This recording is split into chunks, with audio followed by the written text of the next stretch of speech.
Hello,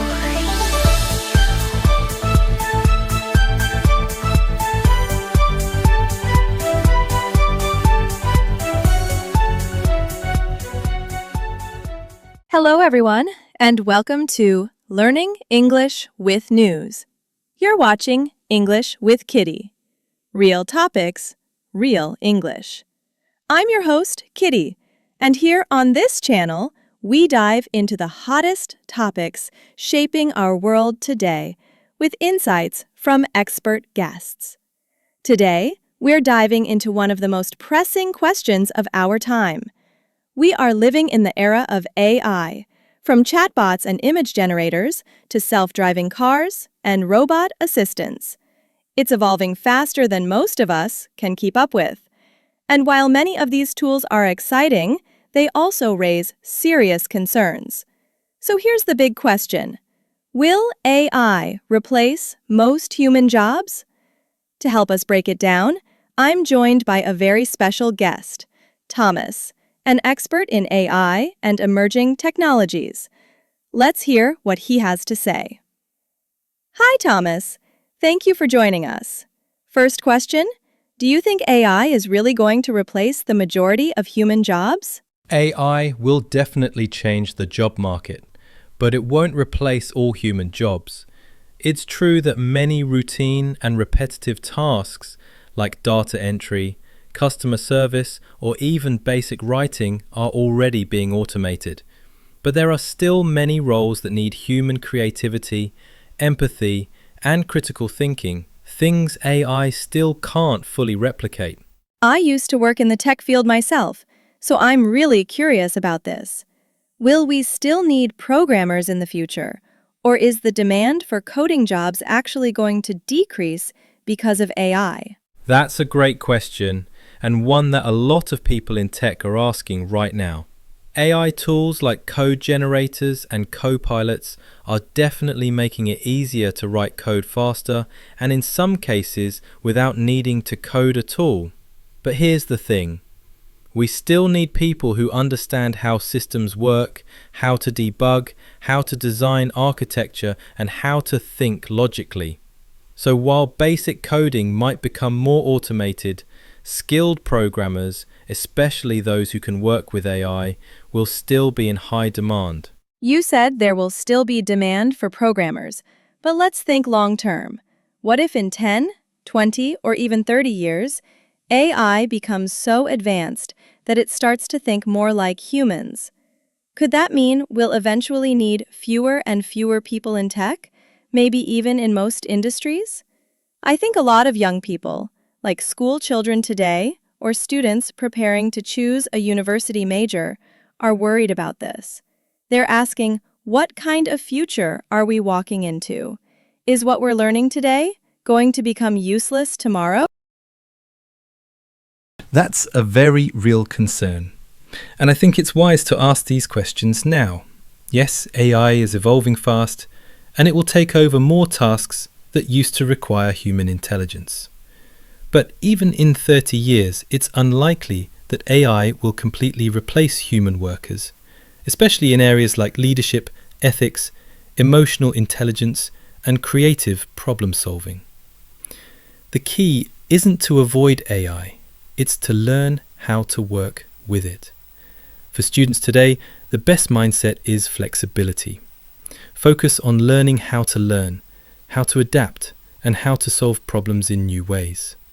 Some technical skills may become outdated, but the ability to think critically, communicate clearly, and collaborate with both humans and machines, that will never go out of style. That's such a powerful point. Learning how to adapt and solve problems really is the way forward. So let's make it practical.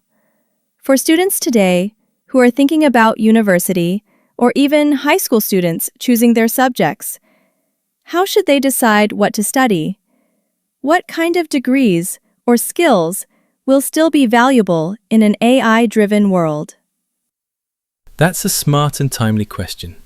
The truth is, there's no single safe degree anymore, because the world is changing too fast. But there are certain types of skills and mindsets that will always be valuable.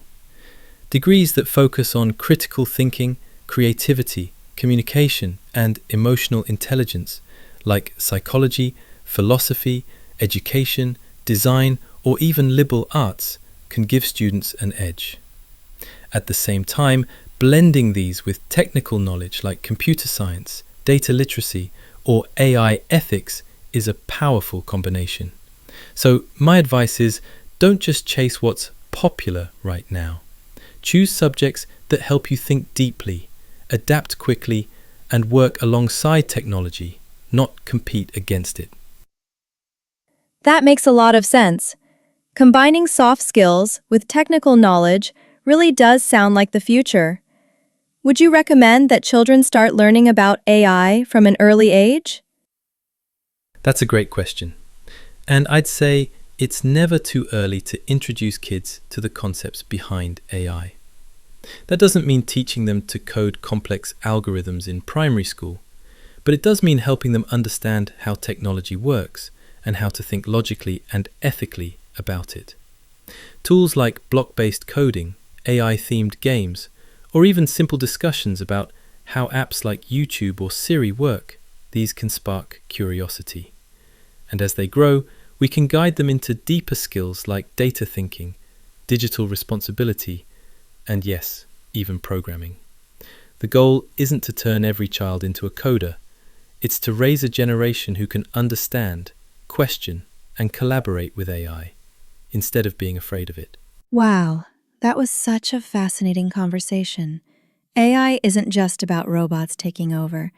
It's about how we choose to work with technology, prepare for the future, and build a better society together.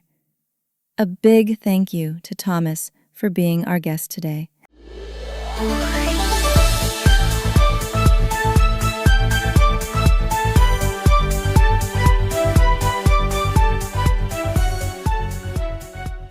Vocabulary time! Let's review some useful words and phrases from today's episode. Ready? Let's begin! Repetitive tasks.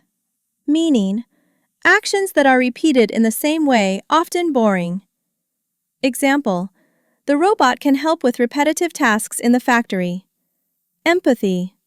Meaning, the ability to understand and share another person's feelings. Example, having empathy helps us connect better with others. Soft skills. Meaning, personal skills like communication, teamwork, and emotional intelligence. Example, employers are looking for people with both technical and soft skills. Emerging. Meaning, beginning to exist or grow in importance. Example, AI is one of the most important emerging technologies today. Go out of style. Meaning, to become no longer fashionable or popular. Example, I don't think good manners will ever go out of style. Spark curiosity. Meaning, to make someone interested or want to learn more. Example, his unusual idea sparked curiosity among the audience. That's it for today's lesson. Thanks for tuning in to English with Kitty. Want to remember these better? Watch this episode again, and don't forget to like, subscribe, and join us next time on English with News. Real topics, real English.